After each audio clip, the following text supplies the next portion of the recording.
son servidores públicos y tienen como profesión la abogacía y son contadores públicos, son técnicos.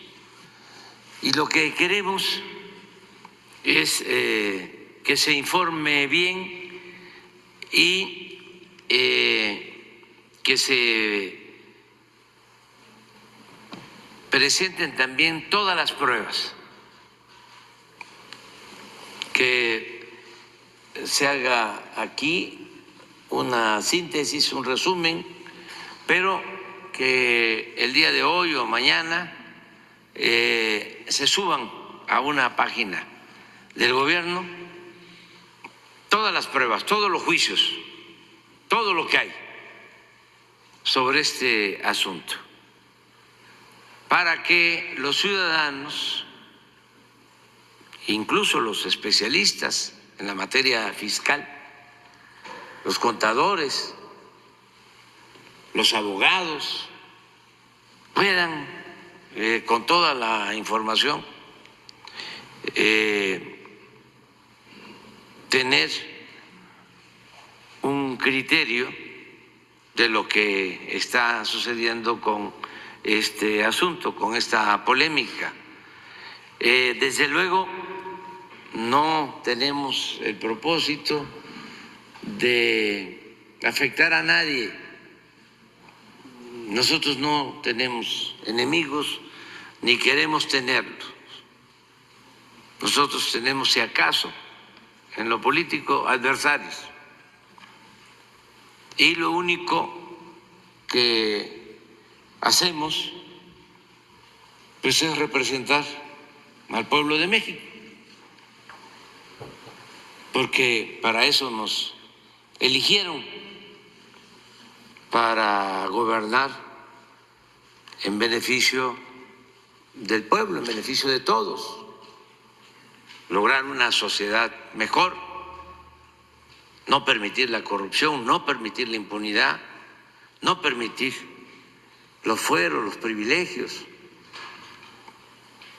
y hacer realidad la justicia social, que no vivamos en una sociedad con una monstruosa desigualdad económica y social, donde unos cuantos lo tienen todo y la mayoría carece hasta de lo más indispensable. Si se toma en cuenta también que no estamos en contra de los empresarios. No todo el que tiene es malvado. Al contrario, el empresario que invierte, que genera empleos, merece respeto, contribuye al desarrollo del país. Nosotros estamos en contra, siempre lo he dicho, de la riqueza mala vida. Estamos en contra de la corrupción. Yo cada vez estoy más convencido de que el principal problema de México era la corrupción. Y si hemos podido avanzar, se debe a que estamos limpiando de corrupción el gobierno. Desde luego falta, porque nos corresponde limpiar de corrupción sobre todo el Poder Ejecutivo. No hemos podido avanzar porque es un poder autónomo, independiente, en el Poder Judicial. No hemos podido avanzar porque también son empresas independientes en todo lo relacionado con la manipulación que se da en los medios encargados de informar a los ciudadanos. Ahí hay una gran corrupción. Se establecen relaciones o se establecían relaciones de complicidad con funcionarios para sacar provecho en lo personal. Todo esto llevó a que millones de mexicanos vivieran, y muchos todavía viven, en la pobreza. Por eso tenemos que seguir adelante limpiando de corrupción al país, porque es el principal problema, la causa principal de la desigualdad social, de la desigualdad económica, la causa principal de la violencia.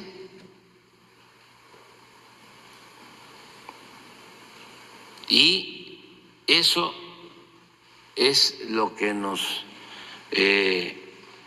ha llevado a poner orden, que no haya impunidad, porque son las dos cosas, corrupción e impunidad.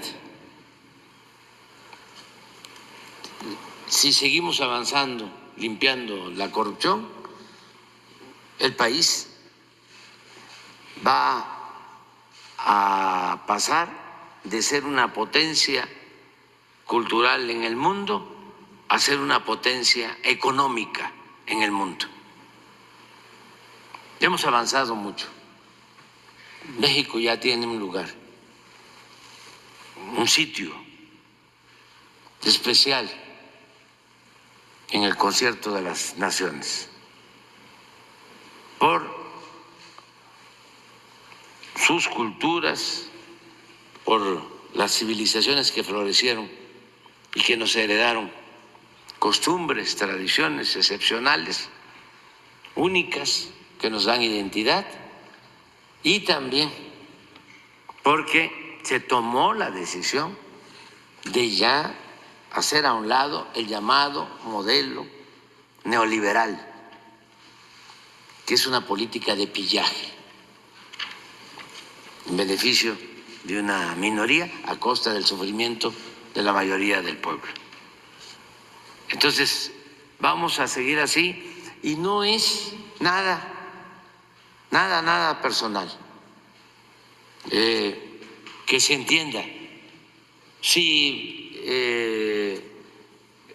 con todo respeto, Ricardo Salinas Pliego tiene pruebas, o está él pensando de que nosotros queremos extorsionarlo porque el gobierno es corrupto, lo único que le pediría es que presentara las pruebas. Y si presenta las pruebas, actuamos. Nosotros hicimos un compromiso de no mentir, de no robar, de no traicionar al pueblo. En mi caso, lo que estimo más importante en mi vida es la honestidad. Pero si él sostiene de que hay corrupción en el gobierno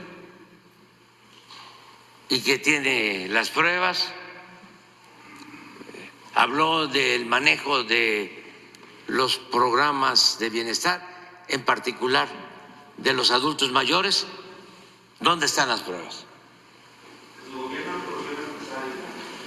Por eso, que presenten las pruebas. Si no, pues es como el señor general, que no es general, que dice que tiene llamadas, tiene videos en donde estoy recibiendo maletas de dinero. Pues que los presente.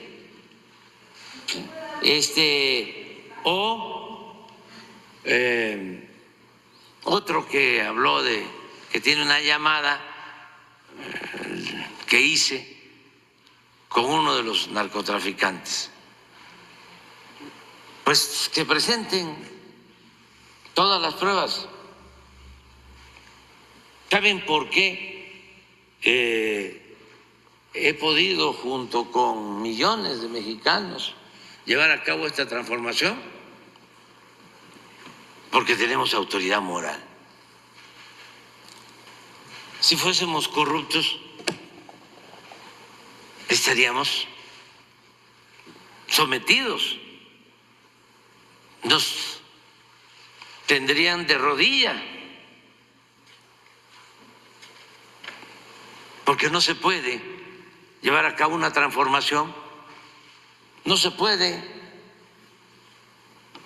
combatir la corrupción si no se tiene autoridad moral, si no se tiene autoridad política. Al que le gusta mucho el dinero, que su Dios es el dinero, que piensa que la felicidad es lo material y el lujo, pues no puede llevar a cabo, no puede participar en un movimiento de transformación para purificar la vida pública de un país. No puede. Lo destruyen. Imagínense cuántos años luchando, enfrentando de todo, pero no tengo como propósito en la vida tener dinero, no me importa lo material. Y que conste, para que nadie se sienta ofendido, no todo el que tiene es malvado. Hay gente que ha hecho su fortuna con trabajo, de conformidad con la ley, que merece respeto. Y yo no estoy en contra de los empresarios, ni de los comerciantes. Mis padres eran comerciantes establecidos y luego de tianguis, ambulantes. No puedo estar en contra de empresarios, de comerciantes. Yo estoy en contra de la riqueza mala vida, de los que se dedican a robar, a saquear, y que además ni siquiera pierden su respetabilidad y lo ven normal. Y todavía hasta se atreven a culpar a otros. Ellos no pagan impuestos, pero en sus exposiciones, en sus pláticas, en sus conversaciones, sostienen que el problema fiscal de México es porque los ambulantes, los de la economía informal, no pagan impuestos.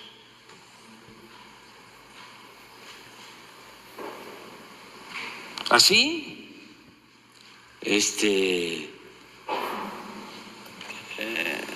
lo expresan,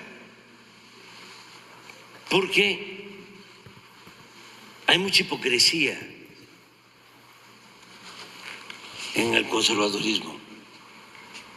Son muy corruptos y muy hipócritas.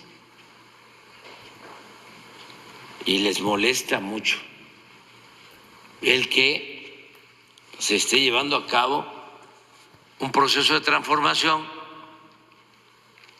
con una democracia auténtica, verdadera. Porque, aunque lo repito y lo repito, es muy importante que se sepa que no vivíamos en una democracia.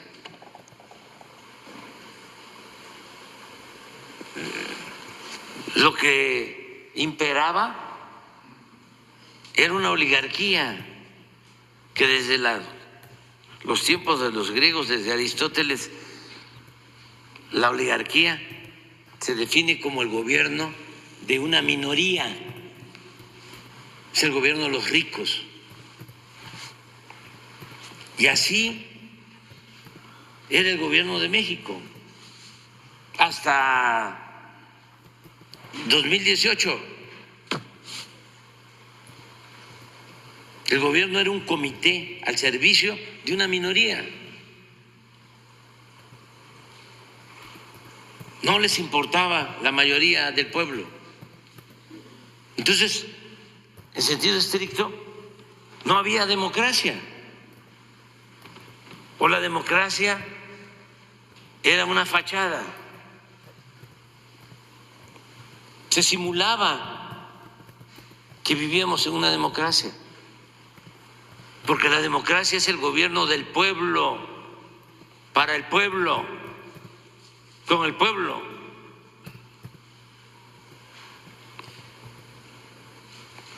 Y es lo que se está haciendo, que las riquezas que son el fruto del trabajo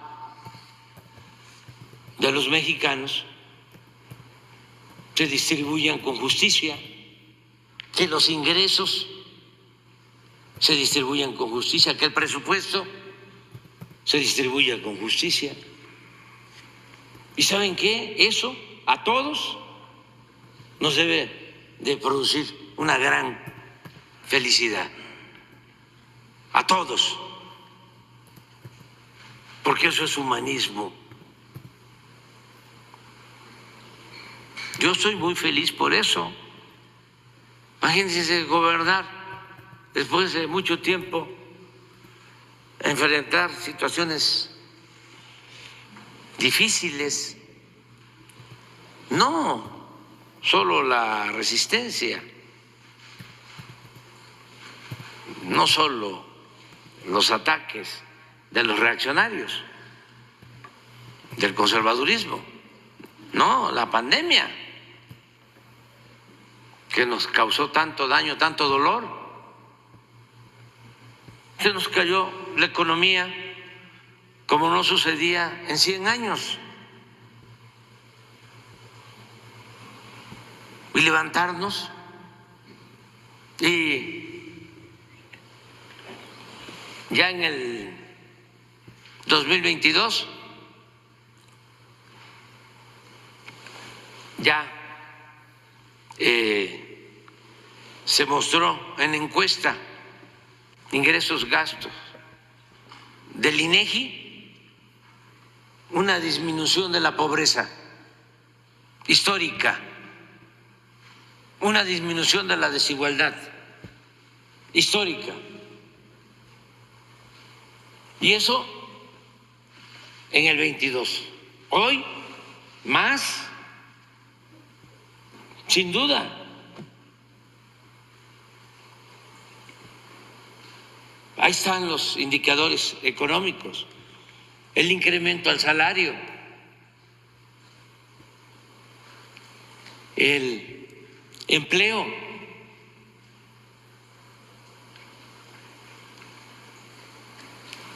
los programas de bienestar. Nunca en la historia se ven dispersados tantos fondos en beneficio del pueblo de México, sobre todo los pobres. Entonces, no es nada personal, es informarle a la gente y también que hagamos a un lado el odio. Podemos tener diferencias, siempre he dicho que es importante la pluralidad y garantizar el derecho a disentir, pero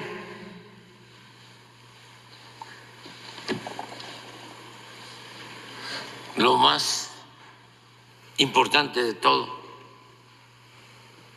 es la vida y ser felices, no amargarnos, no a la frustración.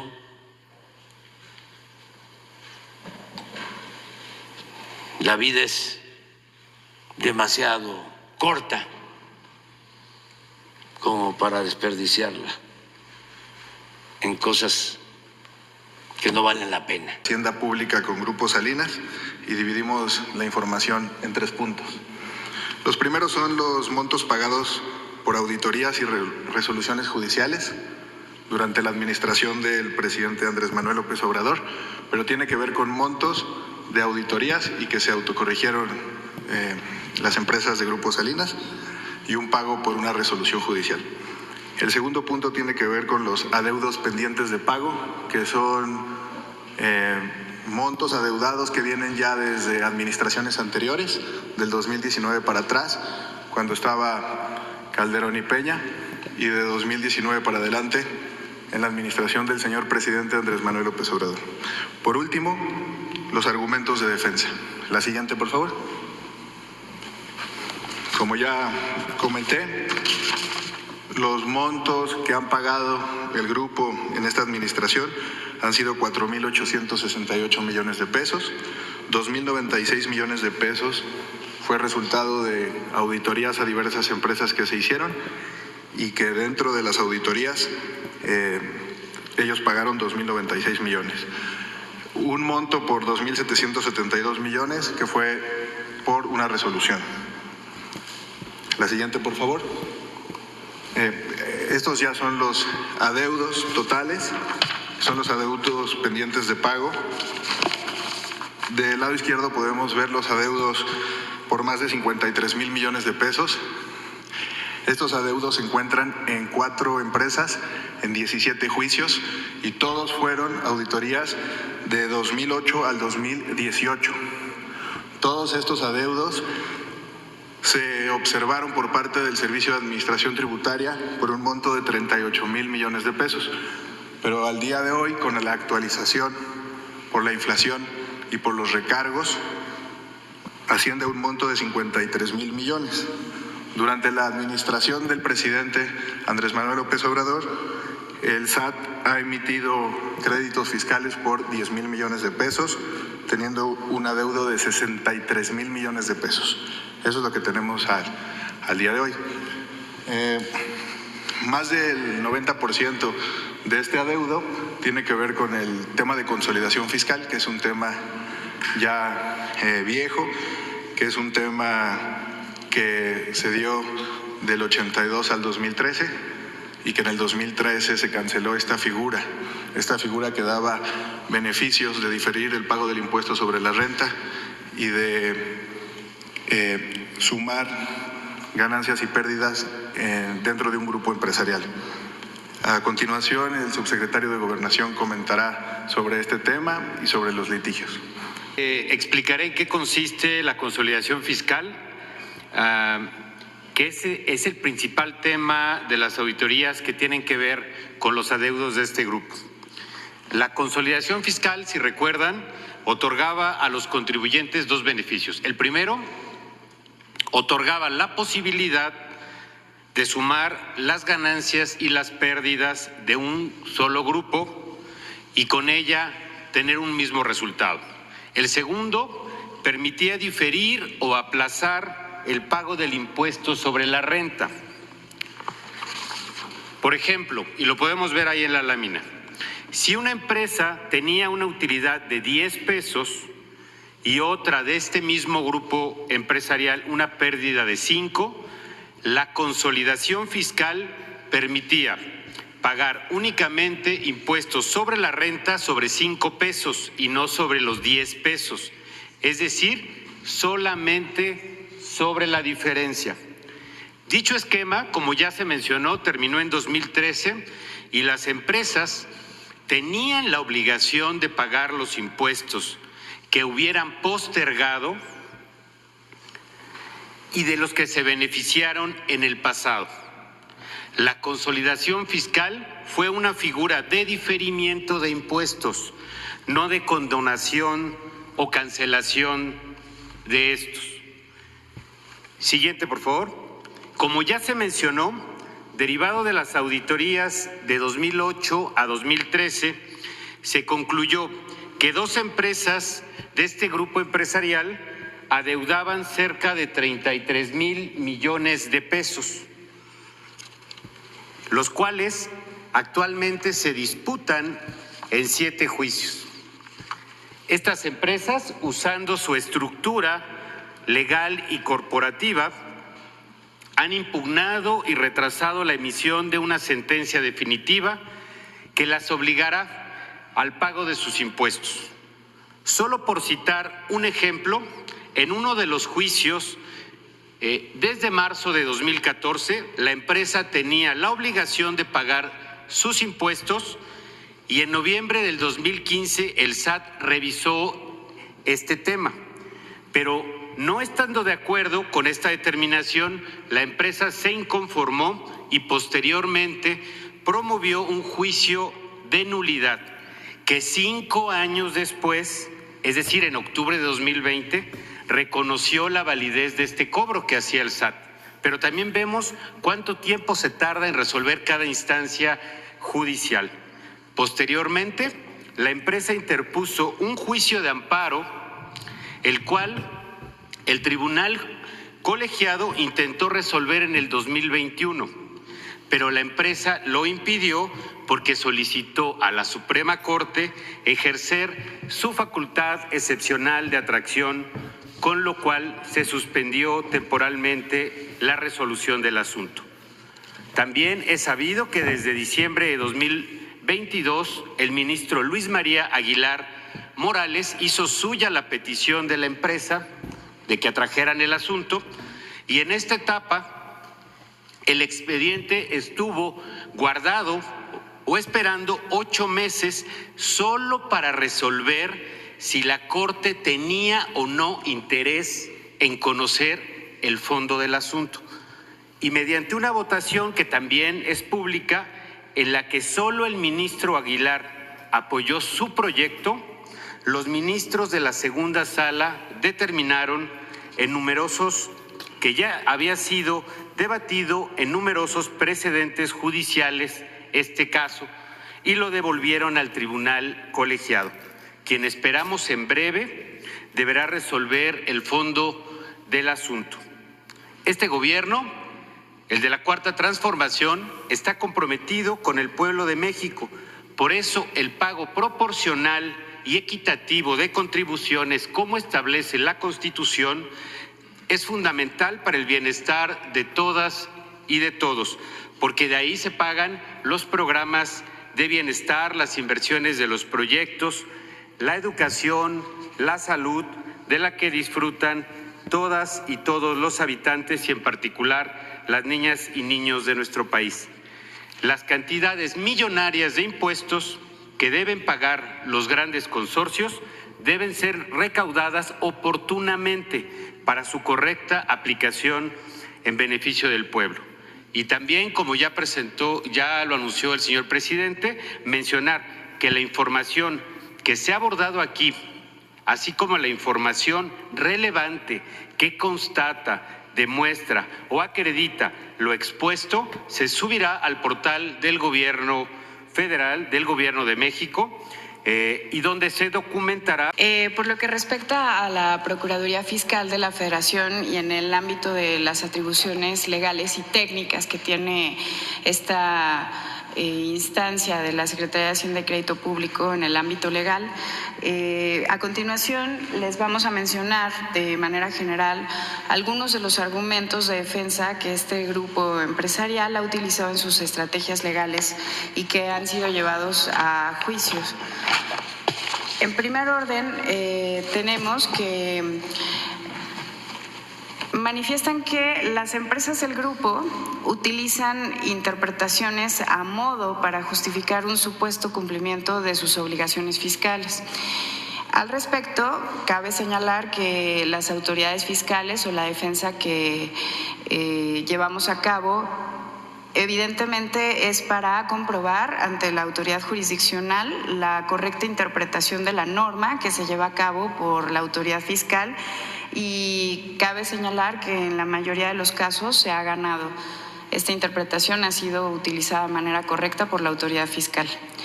Se alega también por parte del grupo que la inconstitucionalidad de las leyes que aplica la autoridad fiscal va en contra de los intereses de este consorcio. La autoridad fiscal también ha demostrado en diversos juicios que la constitucionalidad de las normas que aplica es válida y está vigente, y las autoridades jurisdiccionales así lo han determinado en sus resoluciones. También argumentan que las autoridades fiscales cometen errores en sus auditorías y revisiones, los llamados errores de forma, y la autoridad ha defendido la legalidad de sus actos y sus procedimientos, y en algunos de los casos en que se han detectado situaciones de forma que hay que corregir, la autoridad fiscal lo ha llevado a cabo, subsistiendo los actos y pudiendo reponer los procedimientos adecuadamente. Esto no ha evitado que se pueda mantener la validez de los cobros o las solicitudes por parte de la autoridad. También argumentan el desconocimiento de los actos de autoridad, obviamente aquellos que no les son favorables, con la finalidad de obtener resoluciones que no son procedentes y paralizar a las autoridades administrativas a través de resoluciones judiciales. Podríamos mencionar suspensiones que les pueden generar indirectamente, además, perjuicios a la sociedad por la dilación en la aplicación de los actos de autoridad. La autoridad fiscal ha aportado pruebas y demostrado en cada uno de los juicios que han intentado estas tácticas que las notificaciones, los plazos y los cobros que ha realizado la autoridad fiscal se han realizado en tiempo y en forma.